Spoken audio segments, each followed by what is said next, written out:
everybody. Welcome to the program. Now, tonight, we are going to tell you the story of a talented young man. He's an artist who loved to draw, but his community and his critics claim that his work is obscene and inspires pedophiles, murderers, and the criminally insane. He became the first cartoonist in America to be jailed for his art. Here's more from NBC's Ron Challenger. It made me think twice about what I've done. That was Michael Diana's reaction to his weekend in jail as he addressed the court. A jury found his underground magazine, Boiled Angel, received by 300 subscribers, was obscene for its depictions of child rape and molestation. The judge sentenced him to 3 years probation, fined him $3,000, ordered that he work full-time, do community service 1 day a week for 3 years, have no contact with children, be subject to searches to ensure he doesn't draw obscene material, and take a journalism ethics course. I think it was fair. He does not deserve jail time for his art. He's the nicest guy I've ever known in my entire life. He'd be torn apart in jail. It's our hopes that this doesn't have a chilling effect on other people when they choose to exercise their artistic freedom. Diana said he was satisfied with the sentence. I'm not happy that there's no free speech in East Miles County. Okay. Will you still continue to do your form of art? No, I'm going to give up till I move out of the state someday, 3 years from now when probation's over. After his comments, Diana was then loaded into a sheriff's van for the short ride back to the county jail, where he'll spend one more night. Well, in the years since that trial took place, Michael has appealed his conviction, and as things stand right now, Michael and his attorney may get a chance to plead their case in front of the U.S. Supreme Court. Here to tell us about his story is Michael Diana. Michael, thanks for coming in. Yeah, I'm glad to be here. You look pretty depressed there as you're going into the police van. Yeah, it was a really upsetting time. And you said you didn't want anything much to do with Florida, and now you've moved to New York, right? Yeah. Okay. I had to get out of Florida for a while. Okay. Now, are you on probation still? I was let out on bond, and I'm not sure yet what's going to happen with that. But okay. Hopefully I won't have to return to Florida. Yeah. Also joining us as we talk with Michael here is a publisher known widely in the counterculture world who took Michael on as a client when no other person or community or company would distribute his work. Via satellite from Chicago is Mr. Shane Bugbee of a production company there that distributes this stuff. Hi, Shane. Hello. How you doing? Okay. Who do you think buys Michael's work? I mean, who are you selling to? Right now, curiosity seekers, but the usual audience is fans of his artwork. Mm-hmm. Well, any idea who they might be? I mean, when you check him out at these shows, you know, Michael's been going around the country on a tour, signing autographs, etc. Do you have a profile of somebody who might be into this type of art? Other young adults like us. That's about it. Yeah. We're going to take a look at some of the work now.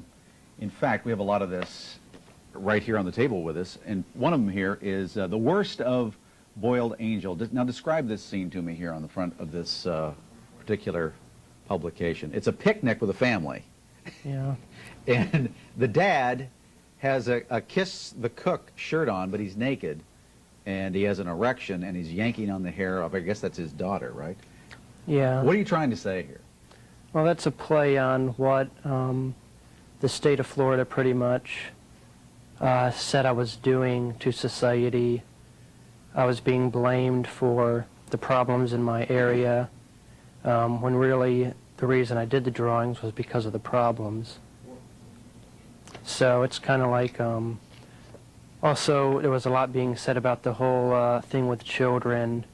My magazine never fell into the hands of kids, but that was one of the things I was accused of in court. Now check this one out here. This is a scene of the Flintstones, but like you've never seen before. Fred there gone wild with some type of, looks like he's got a Vegematic or something like that, and he's chopped up Betty and who's the other one? I don't know my Flintstones very well. Wilma, of course. I'm sorry, Michael. You know this stuff. Now, yeah, some of this stuff does happen in life. We've done stories on this very program like this. But why do you find that it's necessary to put it in art form or in cartoons? Well, it's something that hasn't been explored in comics as much as I think it needed to be. Why do you think it needs to be? Well, it's things that happen every day in our society, and I think people are desensitized when they see it on the news every night, and I was trying to wake people up a little bit. Mm-hmm. Let me describe a couple of things that we couldn't show here. 17-year-old Melvin, he's a teen who rapes and kills his infant sister. Another one is a third-grade Catholic school teacher begins class by sawing open a skull and eating the brain. He then slices a woman open, eats her heart with peanut butter, and repeatedly rapes her corpse before police burst in, and there's a big shootout and a bloody massacre and stuff like that. Is it that you're trying to scare people, I mean, terrify them? Not at all. It's just things that haven't been explored in comics form before, and these are things that I see every night on the news. I get a lot of my ideas from real cases. Yeah. Now, Shane said that he heard that you wanted to stop your artwork, and I suppose a lot of people around the country wish that you would, but in that clip, as we saw you get into the police vehicle there, it seemed like you were going to stop writing. Some reporter asked you to quit your drawing. And you said, yeah, you're going to stop it. Then Shane seems to think that that would be a tragedy. I want to know why Shane believes that this type of art, if it was stopped, would be a tragedy. Well, I think that to have the government stop any person from their expression is a crime in itself. Okay, well, to shed some light on the legalities of what we're talking about here, Shane, well, in this particular case, we have the prosecutor who wants to stop Michael from drawing, and the defense attorney who believes in freedom of expression at all costs. On the phone from, is it Pinellas County, Florida? Our prosecutor, Stuart Bagish, and defense attorney, Luke LaRoe. Thank you both for being with us. Thank you, Mike. Let me first correct you on something. Yeah. I don't want to stop Michael Diana from drawing anything. He was never charged with drawing anything, never convicted for anything that he drew. It was the act of distribution that he was tried and convicted upon. Why do you want to stop that? The distribution of obscenity, because obscenity, as it's currently defined by the U.S. Supreme Court, falls outside the purview of protected speech. It's a crime to distribute obscenity. I don't pick and choose which of the laws of the state of Florida I will and will not enforce. Were you able to define his work as obscene? Yes, we were, to a jury's satisfaction beyond a reasonable doubt. Absolutely. Okay. Now, Luke, bring me up to date, too. How many charges remain now?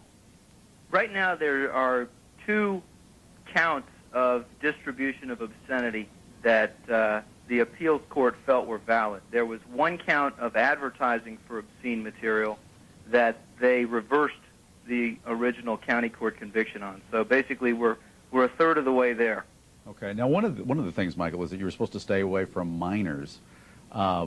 When that was still in effect, was that a rather difficult thing to do?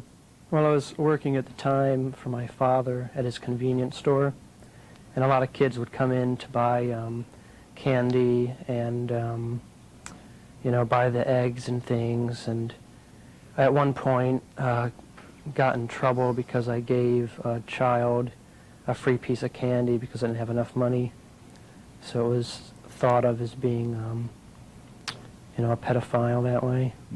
Stuart, do you think this guy is dangerous, Michael?